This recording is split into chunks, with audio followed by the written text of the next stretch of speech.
Dear friends, या वेळेत आता आपण पाहणार आहोत सिंपल फ्युचर टेन्सचं active voice into passive voice कसं केलं जातं. म्हणजे सिंपल फ्युचर टेन्सचं वाक्य राहिलं तर त्याला ॲक्टिव्ह व्हॉइसचे पॅसिव्ह व्हॉइस कसं केलं जातं ते पाहणार आहोत. सिंपल फ्युचर टेन्सचं वाक्याचं पॅसिव्ह व्हॉइस करताना तुम्हाला पॅसिव्ह व्हॉइस फॉर्म्युला लक्षात ठेवायचा आहे. त्यानुसार केलं तर सहज तुम्हाला तो पॅसिव्ह व्हॉइस करता येईल. For example, Ram will eat a mango. Ram आंबा खाणार. मग हे ॲक्टिव्ह व्हायचं वाक्य, याला पॅसिव्ह करताना या फॉर्म्युला आधारे तुम्ही सर्च करू शकता. काय मागितलं आधी? ऑब्जेक्ट. मग याच्यामध्ये ऑब्जेक्ट कोण आहे? A mango. मग अ मँगोने सुरुवात करायची पॅसिव्ह व्हायची आणि अ मँगोला पुढे फॉर्म्युल्यामध्ये शल बी किंवा विल बी लावायचं आहे. फ्युचर टेन्सचं वाक्य असल्यामुळे शल बी विल बी पैकी वापरायचे आहे. मग शल बी विल बी कोणाला वापरणार? तर इथं सिंग्युलर प्लुरल काही नाही आहे. हा शल बी फक्त तुम्ही नियमानुसार बघायला गेले तर आयला आणि वीला लावतात. इथं जर आय आणि वी आला असता तर तुम्ही शेल बी वापरला असता. बाकी सर्व कर्त्यांना विल बी लावलं जातं. लक्षात? मग तो ऑब्जेक्ट असो सब्जेक्ट असो त्याला विल बी लावलं जातं. मग आता इथं मँगो हे ऑब्जेक्ट आहे, म्हणजे आता हा ऑब्जेक्ट काय झाला? सब्जेक्ट झाला, हे लक्षात ठेवायचं. मग त्याला काय लावलं आपण? Will be. मग तो सिंग्युलर असो का प्लुरल असो. नंतर फॉर्म्युलामध्ये व्ही वर्ब 3 मागितलेला आहे. मग ही इट जी आहे ती सिंपल फ्युचरमध्ये V1 आहे. मग इटचं तुम्हाला V3 करायचं आहे. पास्ट पार्टिसिपल इटन, हे इटन झालं. हे महत्त्वाची गोष्ट आहे. तुम्हाला V1, V2, V4 यांचे V3 आलं पाहिजे, तेव्हाच पूर्ण कंप्लीट सेंटेन्स होईल पॅसिव्ह व्हायचं. अदरवाईज होणार नाही, हे लक्षात ठेवायचं. रिमेंबर. ओके. नंतर मग बाय लावायचं. बाय लावला आणि नंतर मग सब्जेक्ट राम आहे तो राम लिहिला. नाव नाही म्हणून तो नावनं दिल. असा हा पॅसिव्ह व्हॉइस आहे. Second, I shall write poems. बघा आता आय आला आहे म्हणून इथं शल लावला गेलेला आहे. तुम्ही विल पण वापरतात, हे लक्षात ठेवायचं. पण नियमानुसार आयला आणि विला शल लावतात. मग आता पोएम्सचा ऑब्जेक्ट आहे. मग ऑब्जेक्टने सुरुवात करायला लावलेली फॉर्म्युलानुसार हा आहे ऑब्जेक्टचा पोएम. ऑब्जेक्ट आहे पोएम. मग त्याला लावायचं शल बी विल बी पैकी. मग शल बी विल बी पैकी लावला विल बी, सिंग्युलर असो प्लुरल.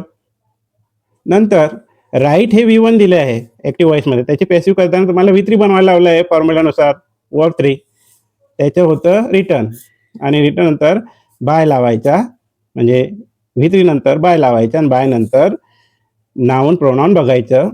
नाऊन असेल तर तो देईल आणि प्रोनाऊन असेल तर त्याची द्वितीय व्यक्ती येते, जसं I by me, we by us तक्त्यानुसार. लक्षात? असं आहे सिंपल फ्युचर टेन्सचं ॲक्टिव्हचं पॅसिव्ह. नंतर फ्युचर कंटिन्युअस टेन्सचे वाक्य जे दिलं असेल ॲक्टिव्हचे पॅसिव्ह करताना, तर तुम्हाला फ्युचर कंटिन्युअसचे वाक्य ॲक्टिव्ह व्हॉइसचं पॅसिव्ह व्हॉइस करताना पॅसिव्ह फॉर्म्युला लक्षात ठेवायचा आहे. पॅसिव्ह व्हॉइस फॉर्म्युला लक्षात ठेवायचा आहे. काय आहे तो? Object plus will be shall be plus being plus verb 3 plus by plus subject. For example, Ram will be eating a mango, हे वाक्य आहे. मग या वाक्यामध्ये तुम्ही आधी ऑब्जेक्ट शोधायचे आहे. ऑब्जेक्ट आहे अ मँगो आणि ऑब्जेक्टने सुरुवात करायला लावली आहे. मग हा मँगो अ मँगो इथं आला सुरुवातीला, सब्जेक्ट झाला. हा ऑब्जेक्टने सुरुवात झाली फॉर्म्युलानुसार. मग त्याला लावायचं आहे शल बी किंवा विल बी पैकी आहे. मग तुम्ही निवडला विल बी. का? कारण शल बी हे आय आणि विला आपण लावतो ग्रॅमॅटिकल नियमानुसार. मग अ मँगो विल बी नंतर कंटिन्यू टेन्समध्ये बिंग वापरता. मग हा बिंग लावला आणि बिंग नंतर वर्ब 3 मागितलेला आहे. वर्ब 3 कोणाचा? हा इटिंगचा, प्रेझेंट पार्टिसिपलचा, म्हणजे V4चा. मग तुम्हाला माहिती पाहिजे काय होतं त्याचं? इटन V3 होतं आणि लगेच तुम्ही लावायचा बाय आणि बाय नंतर सब्जेक्ट म्हणजे राम, राम नाव नाही म्हणून. हा झाला पॅसिव्ह व्हॉइस.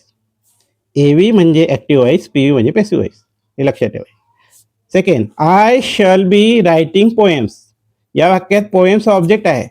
ऑब्जेक्टने सुरुवात केली फॉर्म्युलानुसार, त्याला लावला विल बी शल बी पैकी विल बी लावला, पोएम्स विल बी. नंतर कंटिन्यूचं वाक्य असल्यामुळे बिंग लावला फॉर्म्युलानुसार. नंतर वर्ब 3चं रिटर्न केलेलं आहे इथं. का? इथं रायटिंग आहे, हा V4 आहे, प्रेझेंट पार्टिसिपल आहे. मग याचं रायटिंगचं रिटर्न होतं V3, हे लक्षात ठेवायचं. तिसरं रूप पास्ट पार्टिसिपल. मग त्याला लावला बाय आणि बाय नंतर आय हे प्रोनाउन असले त्याची द्वितीय व्यक्ती मी लिहायची. असं फ्युचर कंटिन्यूचं वाक्य ॲक्टिव्हचे पॅसिव्ह करतात मित्रांनो, अतिशय सोप्या पद्धतीनं. लक्ष ठेवा. नंतर फ्युचर परफेक्ट टेन्सचं वाक्य राहिलं तर त्याचं ॲक्टिव्ह व्हॉइसचे पॅसिव्ह व्हॉइस कसं करायचे मित्रांनो. तर फ्युचर परफेक्ट टेन्सचं पॅसिव्ह व्हॉइस फॉर्म्युला बघा, त्यानुसार तुम्ही त्याचं पॅसिव्ह व्हॉइस करू शकता. सूत्र काय आहे formula, object plus shall have will have plus been plus verb 3 plus by plus subject. या फॉर्म्युल्यानुसार तुम्हाला फ्युचर परफेक्ट टेन्सचे वाक्य पॅसिव्ह व्हॉइसमध्ये करायचे. For example 1, Ram will have eaten a mango. तर या वाक्यामध्ये अ मँगो हा ऑब्जेक्ट आहे, इटन हे V3 आहे, वर्ब 3 आहे. हा लक्षात. मग या वाक्याचं या ॲक्टिव्ह व्हॉइसचं पॅसिव्ह व्हॉइस कसं करायचे, तर ऑब्जेक्टने सुरुवात करायची आहे. फॉर्म्युलानुसार ऑब्जेक्ट मागितलेला आहे, मग ऑब्जेक्ट लिहिला आपण अ मँगो आणि या ऑब्जेक्टला शल हॅव विल हॅव पैकी लावायचं. मग याच्यामध्ये ऑब्जेक्ट सिंग्युलर असो अथवा प्लुरल असो त्याला विल हॅव लावायचा राहतो आणि आय आणि वी आला तर शल हॅव लावायचा राहतो मित्रांनो. मग इथं लावला आहे अ मँगोला विल हॅव, नंतर प्लस बीन लावायचा, परफेक्ट टेन्समध्ये बीन लावता आणि नंतर वर्ब 3 लावायचे. तर परफेक्ट टेन्स जे राहिले तर त्याच्यामध्ये पास्ट पार्टिसिपल दिलेलं राहतं, तेच उचलून लिहायचं असतं पॅसिव्ह व्हॉइसमध्ये. Eaten eaten eaten. नंतर बाय लावायच्या फॉर्म्युल्यानुसार प्लस सब्जेक्ट, सब्जेक्ट कोण आहे राम, मग राम असं लिहायचं. हा झाला passive voice. Second, I shall have written poems. मग या वाक्यात पोएम्स हा ऑब्जेक्ट आहे, ऑब्जेक्टने सुरुवात करायची आहे, हे केली पोएम्स. त्याला लिहायच्या फॉर्म्युल्यानुसार शल हॅव विल हॅव पैकी तर आपण विल हॅव लिहिला आणि त्याला बिन लावला आणि बिन नंतर V3 दिलेलाच आहे, तो इथं लिहिलेला आहे रिटर्न रिटर्न रिटर्न. नंतर त्याला बाय लावला, बाय नंतर जर प्रोनाऊन नाऊन असेल तर नाऊन लिहायचा आणि प्रोनाऊन असेल तर त्याच्या द्वितीय व्यक्ती लिहायची, जसं आयचं मी, वीच्या अस, यूच्या यू, देच्या देम, अशा पद्धतीनं. तर अशा पद्धतीने तुम्ही फ्युचर परफेक्ट टेन्सचं ॲक्टिव्ह व्हॉइसचं पॅसिव्ह व्हॉइस करू शकता. आलं का लक्षात मित्रांनो. तर असा व्हिडिओ जर तुम्हाला चांगल्या पद्धतीने जर समजला असेल तर अशा व्हिडिओंना तुम्ही लाईक करा, शेअर करा आणि सबस्क्राईब करा. थँक्यू.